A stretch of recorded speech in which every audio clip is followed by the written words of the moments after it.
मिठे महबूब ते अनुभूत ख़त्म, मिठे महबूब ते अनुभूत ख़त्म।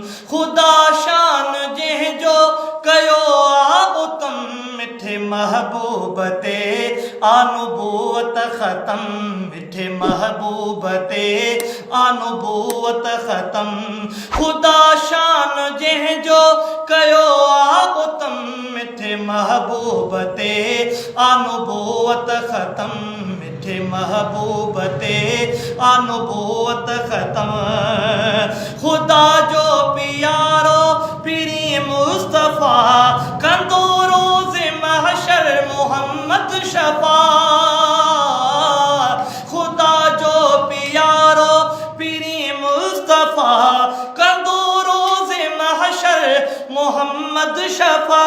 मिड़न जो सहारो मिड़न जो भरम, मिठे महबूब ते अनुभूत ख़त्म, मिठे महबूब ते अनुभूत ख़त्म।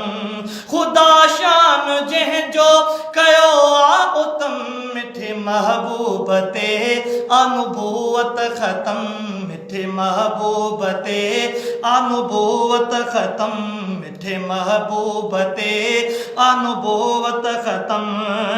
नबियन में आया नबी आखिरी, न मूं खां पोइ ईंदो नबी को वरी। नबियन में आया नबी आखिरी, न मूं खां पोइ ईंदो नबी को वरी।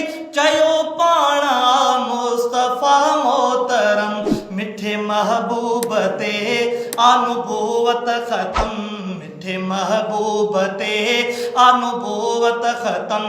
खुदा शान जंहिं जो कयो आ उतम, मिठे महबूब ते अनुभूत ख़त्म, मिठे महबूब ते अनुभूत ख़त्म। नबूअत जो रब ताज जंहिं ते रखियो, सो ख़त्मुल सुलहा मोहम्मद मिठो।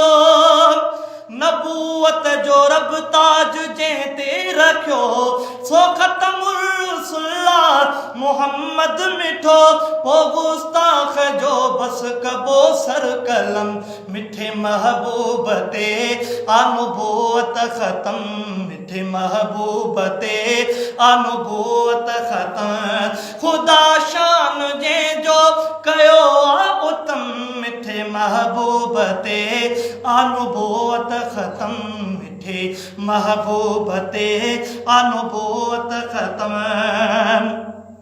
मोहम्मद नबी था मञो आखिरी, कयूं ॻाल्हि था बातिनी ज़ाहिरी।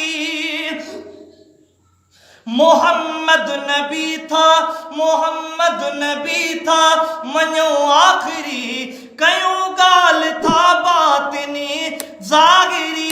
न मञंदासीं ॿिए खे ख़ुदा जो कसम, मिठे महबूब ते अनुभूत ख़त्म, मिठे महबूब ते अनुभूत ख़त्म।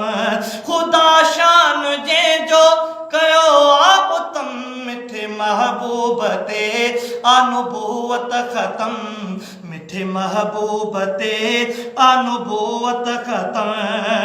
मोहम्मद प्यारो अवध साह खां, थिया घोर अहमद चना उन मथां। मोहम्मद प्यारो अवध साह खां, थिया घोर अहमद चना उन मथां। थिया घोर अहमद चना उन मथां, कया सदके उन तां मां अरबो अजम, मिठे महबूब ते अनुभूत ख़त्म, मिठे महबूब ते अनुभूत ख़त्म। खुदा शान जंहिं जो कयो आ उतम, मिठे महबूब ते अनुभूत ख़त्म, मिठे महबूब ते अनुभूत ख़त्म, मिठे महबूब ते अनुभूत ख़त्म।